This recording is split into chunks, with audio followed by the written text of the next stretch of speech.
j'ai pas eu le privilège de m'élever dans une maison chrétienne. Je me suis élevée dans une maison que j'avais un père drogué.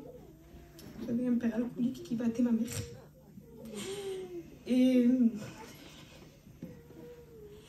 il est parti. Au bout d'un moment, il est parti et il nous a abandonnés.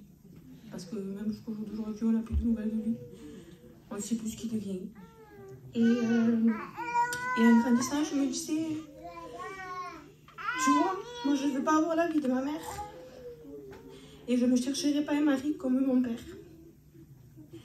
Et les années sont passées et j'ai fini par me marier. Et je me suis mariée avec...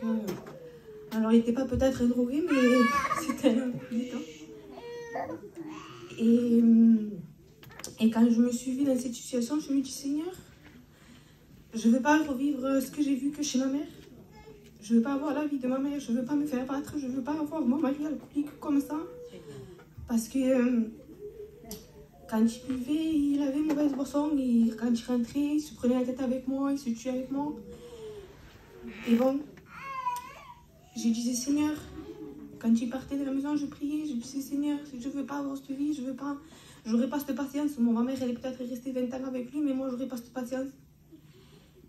Et bon, moi, je connaissais déjà Dieu, et je priais, je priais. Et à un moment donné, les années sont passées et on n'arrivait pas à avoir d'enfant, moi et mon mari. Et même avec ce désir que je voulais avoir un enfant, je priais à Dieu, je disais, Seigneur, ne me donne pas d'enfant, j'en veux pas.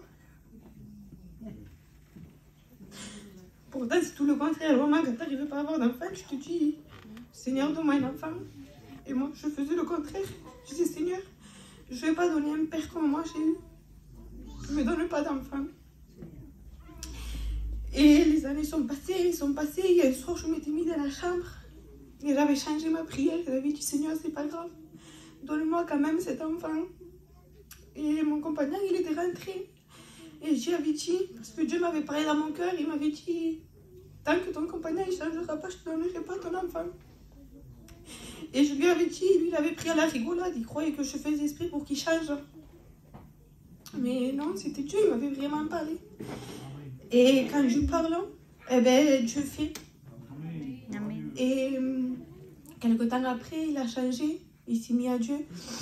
Et les mois ils sont passés, il me disait, ça y est, je suis chrétien, je suis bien, pourquoi on n'a toujours pas d'enfant? Et Dieu, à l'instant même, il m'avait dit que son temps à lui n'est pas le nôtre. Amen. Et je lui avais dit, notre temps à nous n'est pas le nôtre, n'est pas le sien. Et lui, il avait peut-être mal pris parce qu'il se mettait à pleurer, il n'était pas bien. Il se disait que Dieu peut-être l'avait oublié. Mais non, parce que un mois avant de me baptiser, j'avais fait un songe comme moi. J'étais en train de me baptiser et j'étais enceinte. Et ben Dieu ne parle pas pour rien parce que je me suis baptisée le 10 et le 1er, j'ai su que j'étais enceinte. Amen. Amen. Voilà. J'ai peut-être pas eu le privilège de m'élever dans une famille chrétienne, mais aujourd'hui je peux donner ce privilège à mes enfants. Amen. Les élever dans une maison chrétienne. Amen. Que Dieu vous bénisse. Amen.